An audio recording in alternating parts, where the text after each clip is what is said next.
सबसे पहले माँ सरस्वती के चरणों में वंदन, माँ गौरी के चरणों में वंदन, माँ प्रताप के चरणों में वंदन और यहाँ विराजमान मातृशक्ति और जितने भी बड़े बुजुर्ग हैं सभी को चरण स्पर्श। जितने भी युवा साथी और हमारे भाई हैं सभी को जय माता दी। आज जितने भी लोग यहाँ लाइव चला रहे हैं वो अपनी आइडियो से इसको शेयर भी करें, क्योंकि अब जो स्थितियां पैदा हो रही है और ये बातें सब तक जाना चाहिए, सब तक पहुंचना चाहिए, क्योंकि अब जो समय है उनने रोकने की कोशिश बहुत की है पर वो रोक नहीं पाए। अब षड्यंत्रों के तहत अफवाहें फैलाएंगे, कुछ ना कुछ नए योजनाएं लाएंगे कि इस आंदोलन को रोका कैसे जाए। इसलिए सबसे निवेदन है सब शेयर करें और अपनी बात अपने लोगों तक पहुंचाए, क्योंकि ये आंदोलन होना बहुत जरूरी है। ये आंदोलन है, रहेगा, चाहे किसी भी परिस्थितियां रहे, कुछ भी रहे। हमारी तरफ से कभी ये मैसेज नहीं आएगा कि आंदोलन निरस्त है। भले मुझे अकेले को जाना पड़े तो मैं अकेला जाऊंगा, पर 8 जनवरी को भोपाल जरूर जाऊंगा। जब तक हमारी मांगे नहीं मानी जाएगी तब तक 8 तारीख से लगा के भूख हड़ताल रहेगी, ये भी निश्चित है। तो आप किसी भी भ्रम में ना आए तो आंदोलन कैंसिल होगा। अब आज हम कल से हम देख रहे हैं लोगों के फोन पे आ रहे हैं, हमारे पास बहुत सारे लोगों के पास भ्रामक चीजें भी जा रही है कि कांग्रेस वाले आंदोलन करा रहे हैं, कुछ बोल रहे हैं कि बीजेपी वाले जो नाराज लोग हैं वो करवा रहे हैं, कोई अलग अलग तरीके से अपने लोगों के पास जिन लोगों के पास जिस तरीके से लोगों को तोड़ा जा सकता है उस हिसाब से खबरें पहुंचाई जा रही है और उनको भ्रामक चीजें फैलाई जा रही है। जबकि हमारी मांगे जो 21 सूत्री से 22 सूत्री हुई, उन 22 सूत्री मांगों को लेकर हम हमारा आंदोलन कर रहे हैं। आप सबको भी पता है, कहीं से बोल रहे हैं इनके पास तो पैसा नहीं, इतना पैसा कहां से आ रहा है। तो किसी आप खुद को ये सोचना पड़ेगा कि किसी एक व्यक्ति को भी हमने कभी 1 रुपया भी पहुंचाया है क्या गाड़ी लेके? क्या आपको ये 10,000 रुपए दे रहे हैं और गाड़ी लेके आना है, कभी पहुंचाया है? तो आंदोलनों में पैसे नहीं लगते, आत्मा लगती है, और यहाँ लोग आत्मा से काम कर रहे हैं, पैसों से नहीं कर रहे। राजनीतिक दलों की ये सोच होती है कि पैसे भेजेंगे, पैकेट भेजेंगे, दारू भेजेंगे तभी लोग गाड़ियों पर बैठ के आएंगे। उनको आपको और हमको बताना है कि बिना पैसे से भी ये मध्य प्रदेश और हिंदुस्तान का स्वाभिमानी व्यक्ति अपने खुद के खर्च से जम्मूरी मैदान आएगा। तुम कितने भी षड्यंत्र कर लो तुम हमको रोक नहीं पाओगे। अब 2003 से कोरोना का नया ढंग चालू कर दिया है। अब ये कुछ भी कर ले, हमें हमारी जिंदगी से कोई प्रेम बचा नहीं है। अब 8 जनवरी चाहे वहां त्यागना पड़े हमारे को हमारा शरीर, हम वहां त्याग देंगे, पर 8 जनवरी के कार्यक्रम में जाएंगे जरूर, कोई रोक नहीं पाएगा हमको, और हम रुकने वाले भी नहीं है उनसे। पर आपको हम सबको ये समझना पड़ेगा कि आपको रोकने की कोशिश की जाएगी, भ्रामक चीजें फैलाई जाएगी, तो आप किसी को फोन मत लगाना, आप अपने लोगों को फोन लगाना कि अपने को कार्यक्रम में चलना है, जाएंगे। टेंट नहीं लगाना देंगे तो क्या आप नीचे नहीं बैठ सकते, जमीन पे बैठ जाएंगे। जमीन और इस फर्श में थोड़ा सा ही फर्क, खाली कपड़े गंदे होते हैं, तो कपड़े गंदे हो जाएंगे कि क्या फर्क पड़ जाएगा। टेंट भी लगाने देंगे ना, कोरोना की परमिशन रहेगी तो निरस्त करेंगे, तो खाली टेंट ही नहीं लगाने देंगे। माइक नहीं रहेगा, हम हमारे माइक की व्यवस्था खुद करके ले आए, घुमा लेंगे हम हमारे साथ। ये सारी चीजें आपको समझनी पड़ेगी, आपको समझानी पड़ेगी कि जो हमारी लड़ाई है वो पार्टी विचारधारा से ऊपर उठ के है, ना भाजपा के है ना कांग्रेस के। हम हमारी 22 सूत्री मांगों के हैं, हम हमारे समाज के हैं और हम 36 कौम के। सबसे ज्यादा मिर्ची इनको इसलिए लग रही है कि 36 कौम क्षत्रिय समाज के साथ क्यों आ रहा है, क्यों इनके साथ कंधे से कंधा मिला के लड़ रहा है, क्यों इनकी बात मान रहा है, क्यों इनके साथ आंदोलन में आ रहा है। सबसे बड़ी मिर्ची इनको है कि क्यों सारे संगठन एक साथ जा रहे हैं, क्यों इनमें आपसी लड़ाई नहीं हो रही है, क्यों इनमें मंच की लड़ाई नहीं हो रही है, क्यों इनमें जाति की लड़ाई नहीं हो रही, इसकी मिर्ची है। अभी ये संगठन या जो विराजमान है ये आपस में लड़ते तो उनको खुशी होती है, वो चाहते कि कार्यक्रम हो। इनको जो हमारे समाज के कुछ नेता मीटिंगें कर रहे हैं जा जाके भोपाल में, मंत्रियों के साथ बैठ रहे हैं, इस आंदोलन को फेल कैसे किया जाए, इस आंदोलन को रोका कैसे जाए। तो जो वहां बैठ के इस आंदोलन को रोकने की कोशिश कर रहे हैं, मैं आज दिन तक किसी समाज के नेता के बारे में बोला नहीं हूं, कभी किसी का विरोध नहीं किया। पिछले चुनाव में भी मैंने मंच से कहा था कि जो भी समाज के नेता है उनको ही वोट देना, उनको जिताना, उनका विरोध मत करना। पर इस बार इस मंच से मैं बोलता हूं कि जो 8 जनवरी के आंदोलन के बीच में आएगा उसको घर तक छोड़ के आएंगे।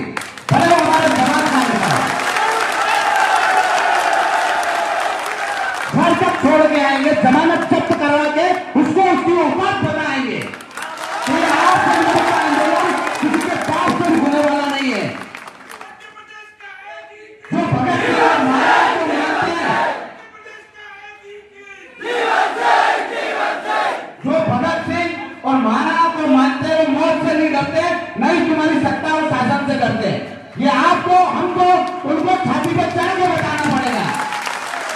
यदि हम भोपाल नहीं आए तो एक नेता कोरोना काल का बहाना करके यदि इस आंदोलन को रोका गया तो एक नेता घर से बाहर नहीं निकलने देंगे। उसके लिए हमें किसी भी हद तक जाना पड़े। एक नेता भले वो भाजपा का हो कांग्रेस का हो, एक घर में प्रचार करके बता देना हम जिंदगी त्याग देंगे उस दिन से। क्षत्रिय धर्म का नाम नहीं लेंगे कभी अपने आप को नहीं बोलेंगे हम राजपूत है। यदि तुम घर से बाहर निकल गए, यदि हम भोपाल नहीं आ पाए, हमें कोई रोक सकता है भोपाल आने से? ये जो षड्यंत्र कर रहे हैं इनको जवाब इस अंगूठे से देना पड़ेगा। भले वो कांग्रेस का नेता हो भाजपा का नेता हो, यदि ये दोनों भी नहीं माने तो हम अपना दल बना के भी मैदान में कूदेंगे और हमारे लोगों को जिता के लाएंगे। ये हमें डरपोक समझ रहे हैं कि हमें हर बात डराने की कोशिश करते हैं कि इन पर मुकदमे डाल दो, इन पर कुछ भी कर दो, इनको भ्रामक चीजें फैलाओ। आज का क्षत्रिय युवा समझदार है और उसे मालूम है कि क्षत्रिय धर्म है क्या। इन्हें लगता है राजपूतों को इकट्ठा करना क्षत्रिय धर्म है। इन्हें पता ही नहीं है कि भगवान लेके अपने 36 कौम के भाइयों की रक्षा करना क्षत्रिय धर्म है। हमारे राजा महाराजाओं ने हर उस जाति की रक्षा करी जो हमारे राज्य में निवास करते, हर उस गरीब के लिए लड़े, हर गाय के लिए लड़े, ब्राह्मण के लिए लड़े, हमारे राज्य के लिए लड़े, उस भगवान के लिए लड़े। और आज हम भगवान लेके अपने क्षत्रिय धर्म का पालन कर रहे हैं तो इनको कहीं ना कहीं ये डर है कि ऐसा नहीं हो कि 36 कौम क्षत्रिय समाज के भगवे के साथ अपने अधिकारों के लिए रोडों पे आ जाए और हमारा जीना आराम हो जाए, हमें जवाब देना मुश्किल पड़ जाए। क्योंकि उन्होंने अभी तक राजनीति की धर्म के नाम की, किसी ने राजनीति करी जाति के नाम की। क्षत्रियों ने अपनी तलवारें उठाई थी धर्म के नाम पे, सनातन के नाम पे, भगवा के नाम पे। हमने जो राज्य करा है, जो हमारे राज्य में जो भी निवास रहता था, हमारे जो राजा होते थे उनके लिए सभी बराबर होते थे। और आज की पार्टियों के लिए भाजपा की सरकार है तो भाजपा के लोकप्रिय है, कांग्रेस की सरकार है तो कांग्रेस के लोकप्रिय है। जबकि मुख्यमंत्री बनता है पूरे राज्य के लिए, न कि किसी पार्टी के लिए। प्रधानमंत्री बनता है पूरे देश के लिए, न कि किसी पार्टी के लिए। आज मकान तोड़े जाते हैं गरीबों के, अपराधी का टैग लगा के उसका मकान तोड़ दिया जाता है। एक व्यक्ति अपराधी होता है, उसके घर में जो 5 लोग निवासरत होते हैं उनकी कोई गलती नहीं होती। जो बच्चा पैदा होकर मां की पेट से बड़ा होता है, छोटे से बच्चा पैदा होने के बाद बड़ा होता है, 5 साल के उस बच्चे को अपनी माँ कहाँ लेके जाएगी। हमारे यहाँ भाटखेड़ी में पास में ही गाँव में वहां एक मकान टूटा था। मैं उसकी घटना बताता हूँ आपको कि जिस पिता ने अपने पुत्र को अलग कर रखा था, अलग रहता था, उसका मकान शासन प्रशासन ने खाली एक अलग पार्टी का होने के कारण तोड़ दिया और उसका घर पूरा रोड पे आ गया। मात्र 6 बीघा जमीन थी, 3 बीघा बेच के उसके पिताजी ने मकान बनाया था और बेटी की शादी करी। अब कहां से लाके दे दोगे तुम उसको मकान? जाओ कोर्ट में केस लगाओ, क्या होने वाला है? वो कोर्ट के जो कोर्ट में केस लगाया है उसको लड़ने के लिए फिर पैसा भरना पड़ा, जब जाके वो केस एडमिट हुआ। ये हमारी सरकारें कर रही है। हमारे भाई को, उसके पूरे परिवार को बेघर कर दिया गया। यदि वो एक अपराधी था तो इतनी पुलिस नाकाम हो गई है कि उसको पकड़ नहीं पाई। उसको डराने के लिए उसका मकान तोड़ा गया। उसका मकान तोड़ने की क्या आवश्यकता थी? उसको पकड़ के जेल में डालते, जो सजा देनी थी वो कोर्ट देता। उसका मकान तोड़ के उसके पूरे परिवार को रोड पे लाके रख दिया। आज उनके पास रहने की जगह नहीं है। उसका जवाबदार कौन है? क्या उसकी 80 साल की दादी माँ अपराधी है? वो कहां जाएगी? क्या उसके 50-55 साल के माँ बाप अपराधी है? क्या वो 8 साल का बच्चा अपराधी है? उसकी जो पत्नी है वो अपराधी है? उन सबकी क्या गलती है? ऐसे ही हमारे यहाँ पे पूरे राज्य में कई ऐसी व्यवस्थाएं हैं जो भारतीय जनता पार्टी अपने लोगों को बचा रही है। उनके भी बहुत सारे लोगों के अवैध मकान बने हुए, उनसे नहीं निकलती लिस्टें तो हम निकाल के दे देते हैं। उनके तोड़ो पहले, तुम्हारे विधायकों के मकान तोड़ो, तुम्हारे मंत्रियों के मकान तोड़ो, उनके पास भी आय से ज्यादा संपत्ति है, उन पर तुम बंदी से लगाओ। एक विधायक एक मंत्री की तनख्वाह कितनी रहती है? 80,000, 1 लाख, 2 लाख, करोड़ों रुपए ला कहां से रहे हो? आपका हमारा पैसा खा रहे और हम उसके खिलाफ आवाज उठा रहे तो उनको जरा इस बात की हो रही है कि ऐसा नहीं हो कि ये जनता जाग जाए और पैसे से और दारू से वोट नहीं मिले। वो प्रचार करने आते हैं तो कुछ लोग दारू की पेटियां उतराते, कुछ पैसे उठाते और उनका प्रचार करते हैं। अब ये चीज छोड़नी पड़ेगी आप लोगों को। यदि सुशासन चाहिए तो उनका जो कुशासन है उसको खत्म करना पड़ेगा, तब जाके न्याय मिलेगा। यदि हमारा धर्म अन्याय के खिलाफ लड़ना है तो अन्याय जहां भी होता है उसके खिलाफ लड़ना पड़ेगा। एक ब्राह्मण समाज के व्यक्ति के बारे में ज्यादा बता रहे थे, उसने आत्महत्या कर ली। 17 पन्नों का लेटर पैड, मतलब 17 पन्नों का सुसाइड नोट लिखा और पुलिस ने उसको बरामद किया। अभी तक अपराधी पकड़ाए नहीं गए। क्या करा उन अपराधियों के लिए? क्या कर रही है यहाँ की पुलिस? वो ब्राह्मण समाज का था इसलिए किसी ने आवाज ही नहीं उठाई। और किसी जाति वर्ग का होता तो उसके लिए लोग रोडों पे आ जाते हैं, सरकार पेट में आ जाती तो उसने सुसाइड किया। पर आप हम कोई उसके घर गए? नहीं गए। क्या आप लोगों ने, हमने किसी ने उसकी आवाज उठाई? नहीं उठाई, क्योंकि वो हमारे पास नहीं आए।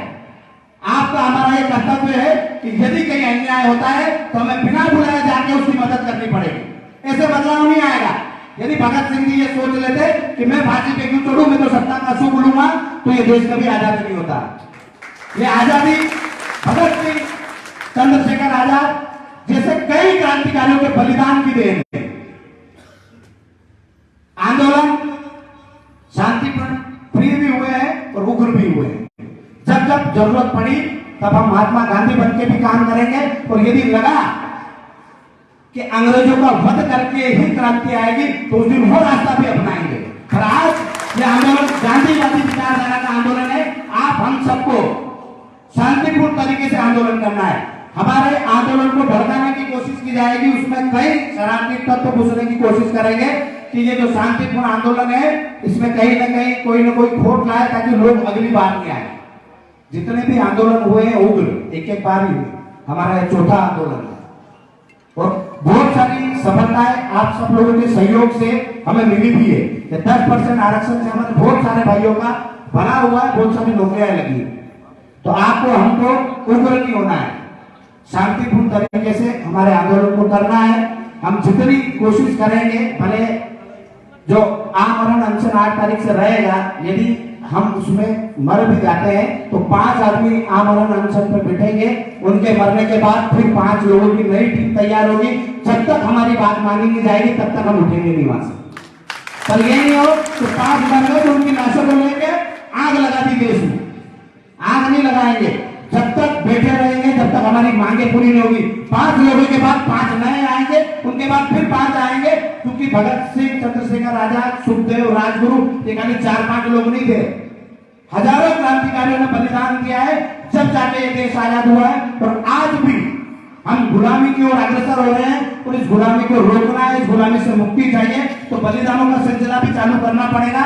और हम ये सिलसिला 8 जनवरी से चालू करेंगे। आप सब लोगों से निवेदन है कि शांतिपूर्ण तरीके से उस आंदोलन में अपनी सहभागिता दें और अपने मन में कंट्रोल रखे कि हमें उग्र आंदोलन नहीं करना है, हमें शांतिपूर्ण तरीके से आंदोलन करना है। आप हम सब मिलकर लड़ाई लड़ेंगे, जीतेंगे, क्योंकि हमारी 3 मांगे पूरी हो चुकी है। जो हमारी 18-19 मांगे और बची है वो भी बहुत जल्द पूरी होगी। एक दादा और आज मिले थे कि चीट फंड कंपनियों ने हर जिले में कम से कम 200 करोड़ रुपए का घोटाला कर रखा है। तो हम सरकार से ये मांग उठाएंगे कि हमारे प्रदेश में, पूरे देश में जितनी भी चीट फंड कंपनियां हैं जिन्होंने 200 करोड़ या ज्यादा, कहीं कम ज्यादा भी होंगे, वो पैसे खाए हैं, सरकार जल्द से जल्द उस पैसे को आम जनता तक पहुंचाए। क्योंकि आप चीट फंड कंपनी और सरकार की लड़ाई में जिस निवेशक का, आम व्यक्ति का जो पैसा फंसा है वो उसके रोजमर्रा की जिंदगी से कमाया हुआ पैसा है, उसने सेविंग के नाम से वहां दिया था। आज उसका परिवार प्रताड़ित हो रहा है, आम नागरिक प्रताड़ित हो रहा है। तो सरकारों की ये जवाबदारी बनती है कि जिन कंपनियों ने उनका चीट फंड के तरीके से, चीट फंड कंपनियों ने उनका पैसा खाया है उसको सरकार दिलाए, वरना उसके लिए भी बड़ा आंदोलन किया जाएगा। जय माता दी, जय माता दी। पर एक बात याद रखना, ये आंदोलन 8 जनवरी का है। किसी भी स्थिति में हम लड़ेंगे और फिल्मों के नाम पे कोई आपको भड़काने आए तो उस फिल्म का विरोध करना है, फिल्म का विरोध करना है तो आए तो उसको ये बोलना कि अभी भाजपा की सरकार है, सेंसर बोर्ड उन्हीं का है और ये भगवा रंग वो भी लेके घूम रहे हैं, वो भगवा तो वो भी लेके घूम रहे हैं। सेंसर बोर्ड से ऐसी फिल्मों को पास ही मत होने दो। और यदि इनको बार-बार ऐसी हरकतें हुई तो स्थानीय विधायकों का घेराव किया जाएगा, भले वो कांग्रेस का हो, भाजपा का हो। जहां जहां विधायक है उनके घेराव किए जाएंगे और उनसे सवाल पूछा जाएगा कि आप सेंसर बोर्ड में हमारी आवाज क्यों नहीं उठाते हो, बार बार क्यों लोगों को, युवाओं को रोड पर लड़ने के लिए भेज देते हो। आप हम सब मिलकर लड़ेंगे, पर एक बात याद रखना, पार्टी विचारधारा से ऊपर क्षत्रिय बन के लड़ना। यदि क्षत्रिय बन के लड़ोगे तो ही गर्व महसूस होगा, भाजपा या कांग्रेसी बन के लड़ोगे तो गुलामी का एहसास होगा और अभी तक हो रहा होगा, इसको आत्ममंथन करके देख लो। क्षत्रिय बन के इस युद्ध में खुदो और सर्व समाज को साथ में लेके इस युद्ध को जीतेंगे, क्योंकि क्षत्रिय के जीवन में कोई सा भी युद्ध होता है या तो विजय होती है, वीर गति प्राप्त होती है। हारा पहले भी नहीं था क्षत्रिय और आगे भी नहीं हारेगा। इसी के साथ जय माता दी, जय माता दी।